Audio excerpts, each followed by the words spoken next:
Let's learn how to hide blue tick marks in WhatsApp. Surely you've wanted to disable the feature that shows people when you've read their messages, but didn't know how. After watching this video, you won't have that problem anymore. The first thing you need to do is find and open the WhatsApp application on your phone. Once you've opened WhatsApp, make sure you are on the correct account. When WhatsApp is open, you'll be on the home screen, but you don't need to be on that screen.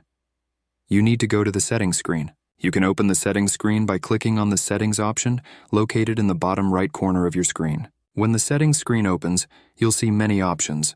But for this tutorial, you only need one option. The one option you need for this tutorial is the privacy option, which is located under the account option. When you click on the privacy option, a screen with multiple options will open. On that screen, you'll see many options that you don't need for this tutorial. But to find the option you do need, you'll have to scroll down a bit.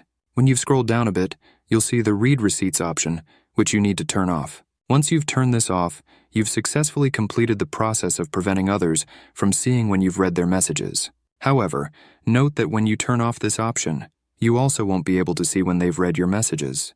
So, thanks for watching. See you in the next video.